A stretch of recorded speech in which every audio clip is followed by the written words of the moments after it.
Так, құрметті достарым менің, құрметті оқырмандарым, Kia Sorento 2015 газ бензин, 2.4, 163 мың пробег, 12 миллион 700. Так, Hyundai Santa Fe 2009 газ бензин, 213 мың миль, 7 миллион 850. Бұл жаңа автокөлік, бұл да жаңағы Дубайдан Rush деген автокөлік болу керек та. Expander, Mitsubishi Expander 2022 бензин 1.5, 75 мың километр дейді. 75 километр. Автомат коробка 12 миллион. Бағасы 12 миллион. 10% төлейсіз, алып кетесіз. Салафанда тұр екен. Жалпы.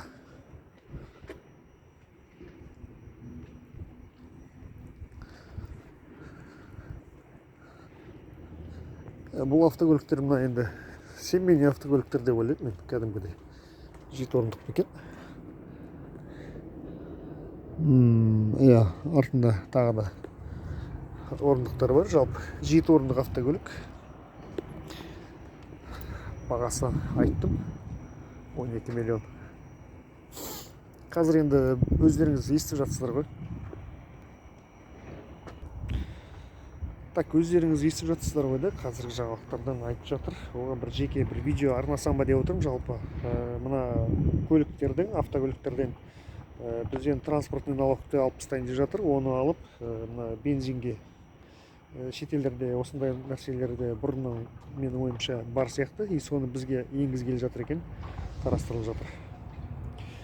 Үлкен объемдағы машиналарында жаңағы 4 объемнан жоғары машиналарында налогтарын сәл түсіретін сияқты. Сондықтан кімде 570-тік, 470-тік бар, сондықтан сіздерге менің ойымша қуана беруге болатын шығар. Жалпы енді өзіміздің де мінгіміз келеді сол автокөлікті, сондықтан алла қаласа бір жақын арада сол бір 570-тік автокөліктерді түсіріп бір обзор жасағым келіп жүр. Но бізде Chevrolet Captiva, так, 22 бензин 1.5, 54 километр дейді, 12 миллион 750. Мен енді Chevrolet Captiva өзім мініп пайдап көрдім. Шынымды айтсам, маған қанша ұнаған жоқ. Неге десеңіз, жаңағы скоростьқа салынуы болғанда, оборот алуы өте сондай 1,5 объеммен өте сондай бір қиындау сияқты. Өзіме маған бір жаңағы низкий обороттарда бір жылдам алып кететіндей машиналар болса дұрыс болады. Сондықтан мен бұл машинаны өзім анша ұнатпадым. Так, Mitsubishi ASG дейді, 22 газ бензин, 1480 километр, 14 миллион 500. Жаңа автокөліктер. Бұл жерде мінекей мен сіздерге қатарынан тізіліп тұрған автокөліктер түсірдім, көрдіңіздер. Осы жақта бізде тағы да біраз автокөліктер бар. Шетінен бастап түсіріп кетейік. Так, Camry 40-тік XL дейді, LE комплектация, мінекей Camry'лар тұр екен. Сіздердің жақсы көретін Camry'ларыңызды қазір бағасын көретін боламыз. Бір енді Грузиядан келген автокөліктер тұр. Бұл автокөлікті қаншадан сатылып жатыр? Так, алар енді бюджетный автокөліктер, бұларды қазір қаншада екен бағасы? Акцент 2003 бензин 1.6, автомат коробка дейді, 2 миллион 250 мың дейді. 30% төлейсіз. Шамамен где-то так 850-900 мыңдай төлейсіз де бұл автокөлікті өзіңізге алып кетесіз. Алдыңғы бампері жарығы бар екен. Енді арзандап автокөлік іздеп жүргендерге менің ойымша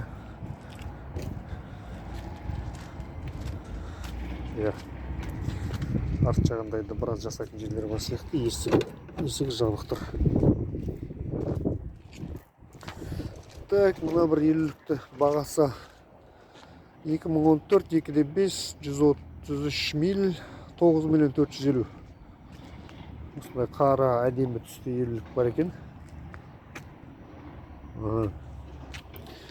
Так, Kia Kia Rio'ны мен өзім айдап көрдім. Жалпы бұл машинаны маған ұнады. Қаланың ішіне менің ойымша бір сондай экономичный машина. Сондықтан егерде қандай да бір минустары болатын болса, Kia Rio'ның иелері комментарийға жазып жіберіңіздер. Маған ұнады. Так, бұл бізде 2012 1.6 204 пробег 204 мың 5 миллион 300 10% төлейсіздер 530 мың. Осы автокөлікті өзіңізге алып кетсеңіз болады. Салоны жалпы таза екен, велюр салон.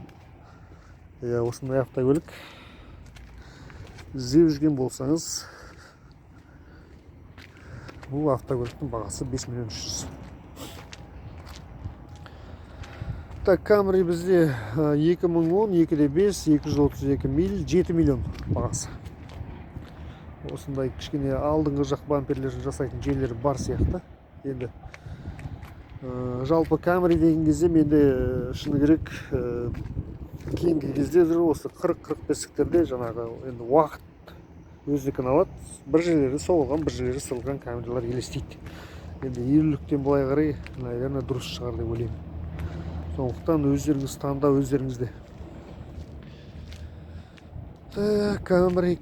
Бұл Camry'дің алдыңғы терезесінде жарығы бар екен. 2009 газ бензин 2.5 158 мың миль 7 миллион 600 дейді. Осындай қара Camry'дің иесі болам десеңіз, 7 миллион 600 теңгеңізді төлеп, немесе 10% төлеп алып кете бересіз. Так, мына бір Camry'дің іші қапталған екен. 2010 газ бензин 2.5 246 миль 7 миллион 750. Есе комплектация 50-лік, екеуі де тұрған қап-қара. Жалпы енді сіздер қалай ойлайсыздар, осы Camry'дің неге алдыңғы бамперін скотчтап қояды? Бұл жер шығып кете берем әлде? Кім соны білет, комментарийға жазып кетіңіздерші. Так, Camry 2012 газ бензин 189 миль 9 миллион бағасы. Мына бір Camry так 2014 9 миллион 550 104 миль 2.5. Екеуі де есе комплектация.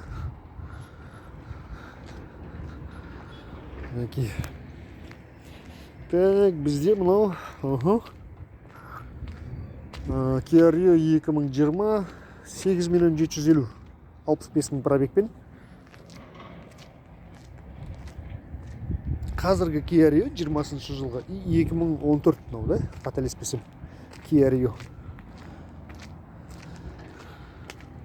2012 бағасы 3 миллион разница.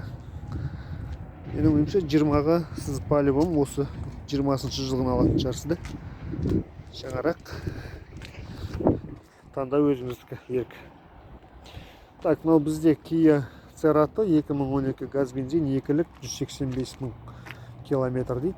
Бағасы 5 миллион 50 мың дейді. 550 мың. Первоначалыңызда келесіде осы автокөлікті өзіңізге алып кетсеңіз болады. Көлік іздеп жүргендер жалпы. Так, мына жақта бір 2-3 қатар автокөліктер қалды. Түсіріп кетейік олардың барлығын. Hyundai Sonata.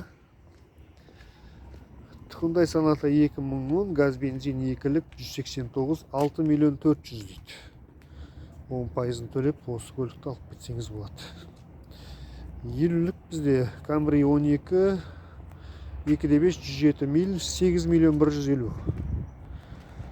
10% төлейсіз, 1 миллионға жақын 850 мың теңгеңіз төлесеңіз, осы Camry'дің иесі боласыз. Так, мына бір ел бағасы қанша екен? 2012 129 миль 9 миллион 150 дейді. Сіздерге қайсысы түрі ұнайды осы? Серебристый ма, жоқ қарасы ма? Енді өзім серебристый түрін мінгендіктен білмеймін, маған осы қара түріне қарағанда кір көтеретін осы күміс түстес автокөлік дұрыс сияқты деп ойлаймын. Комментарийға жаза кетіңіз өз ойыңызды.